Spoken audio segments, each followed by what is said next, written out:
Halo semuanya, pernah kepikiran nggak gimana caranya kita bisa benar-benar paham sama dunia di sekitar kita? Nah, jawabannya mungkin ada di seni statistik. Eits, jangan keburu takut dengar kata statistik. Ini bukan soal rumus-rumus jelimet kok. Ini lebih ke cara kita berpikir secara jernih.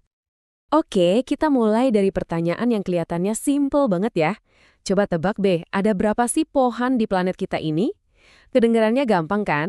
Tapi justru dari sini, kita langsung dihadapkan sama tantangan utama dalam dunia statistik.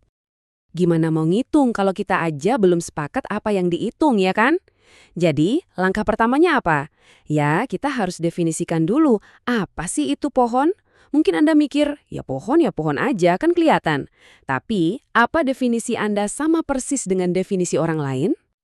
Dan ternyata nih, para ahli aja definisinya beda-beda tipis. Misalnya Dinas Kehutanan di Amerika Serikat bilang, pohon itu kalau diameter batangnya lebih dari 5 inci. Tapi kebanyakan ahli lain pakainya standar 4 inci. Kelihatannya sepele ya, cuma beda 1 inci. Tapi perbedaan kecil ini bisa mengubah total hitungan akhir sampai jutaan pohon. Ini bukti nyata kalau peran manusia dalam nentuin data itu penting banget. Nah, biar nggak tersesat, para ahli statistik punya semacam peta atau kerangka kerja yang keren banget. Namanya siklus PPDAC. Ini singkatan dari Problem, Plan, Data, Analysis, dan Conclusion. Gampangnya, ini adalah 5 langkah yang bakal kita ikutin. Mulai dari nentuin masalahnya apa, bikin rencananya gimana, kumpulin datanya, terus analisis, dan terakhir tarik kesimpulan. Oke, sekarang kita masuk ke bagian serunya, ngumpulin data.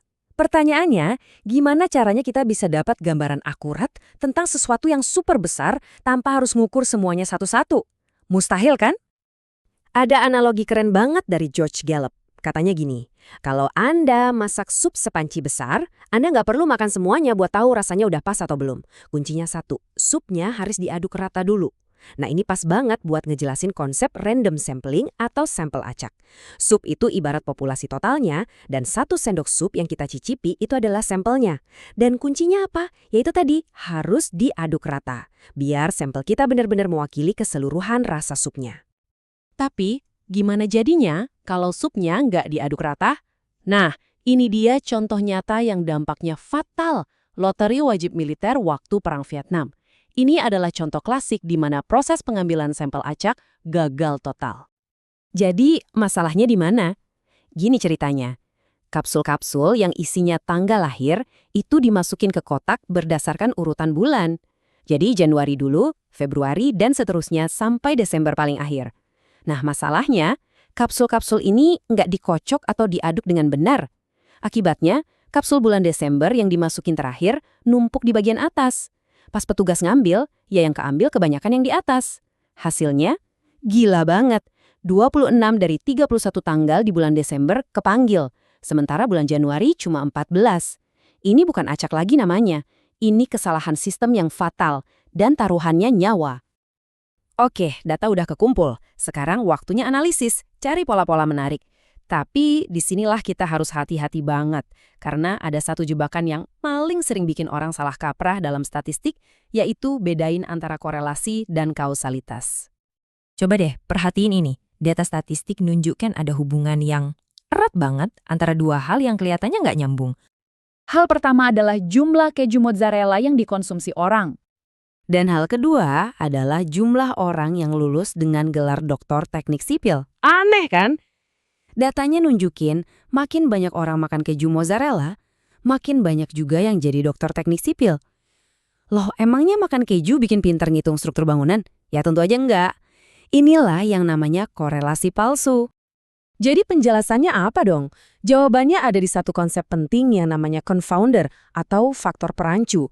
Confounder ini kayak pihak ketiga yang nggak kelihatan, tapi sebenarnya jadi penyebabnya. Dalam kasus keju dan insinyur ini, confoundernya adalah waktu. Logikanya gini, seiring berjalannya waktu, populasi kan nambah, ekonomi juga tumbuh. Jadi ya wajar aja kalau konsumsi keju naik. Dan di saat yang sama, jumlah orang yang sekolah tinggi juga naik. Keduanya sama-sama naik, tapi bukan berarti yang satu menyebabkan yang lain. Nah, kita sampai di langkah terakhir yang gak kalah penting. Gimana cara kita nyeritain hasil temuan kita? Percaya deh, cara kita ngebungkus atau membingkai sebuah data statistik itu bisa banget mengubah cara orang lihatnya. Pasti sering kan lihat judul berita yang bikin panik kayak gini? Makan bacon tiap hari naikin resiko kanker usus 18%.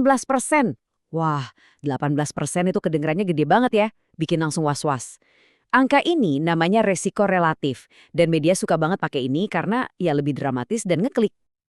Tapi coba kita bedah angkanya lebih dalam, pakai yang namanya risiko absolut.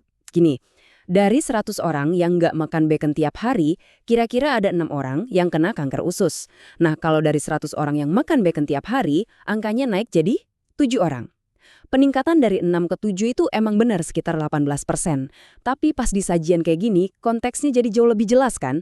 Risikonya cuma nambah 1 orang per 100 orang. Nggak semenakutkan judul berita tadi kan? Terakhir, dan ini penting banget, kita harus waspada sama jebakan-jebakan halus dalam praktek statistik. Seorang peneliti, Andrew Gelman, ngasih istilah keren buat ini, taman jalur bercabang. Bayangin aja, seorang peneliti itu punya banyak banget pilihan kecil di sepanjang jalan penelitiannya. Dan setiap pilihan itu bisa ngebawa dia ke kesimpulan yang beda, bahkan menyesatkan. Nah, ini beberapa jalur cabang yang sering jadi godaan. Misalnya, berhenti ngumpulin data pas hasilnya kelihatan bagus atau signifikan. Atau cuma ngelaporin hasil yang sesuai harapan aja, yang lain disembunyiin. Atau yang lebih parah, nemu sesuatu yang nggak disangka-sangka, tapi di laporannya dibilang, oh ini emang udah kita duga dari awal. Praktek-praktek kayak gini sering disebut p-hacking. Intinya, ini kayak mancing-mancing data sampai dapat hasil yang signifikan secara statistik, padahal hasilnya itu mungkin cuma kebetulan. Biar kebayang betapa bahayanya ping hacking ini, ada satu penelitian iseng yang sengaja dibikin buat nunjukin absurditasnya. Pertanyaannya konyol banget. Apa benar dengerin lagu The Beatles When I'm 64 bisa bikin orang jadi lebih muda? Dan coba tebak hasilnya, mereka dapat hasil yang signifikan secara statistik dengan nilai P di bawah 0,05. Gila kan? Ya jelas saja lagu Beatles nggak bikin orang awet muda. Ini tuh cuma bukti sempurna kalau kita ngorek-ngorek data terus-terusan, nyoba berbagai cara. Ya pada akhirnya kita pasti bakal nemu suatu hubungan yang signifikan. Tapi itu murni karena kebetulan belaka. Jadi, kesimpulannya apa? Angka itu memang nggak bohong ya. Tapi, apa mereka bisa menceritakan keseluruhan kisahnya? Statistik itu alat yang luar biasa kuat buat kita memahami dunia. Tapi seperti alat canggih lainnya, kita butuh pemahaman, konteks, dan yang terpenting, pemikiran kritis buat menggunakannya. Angka itu sendiri hanyalah awal dari sebuah cerita.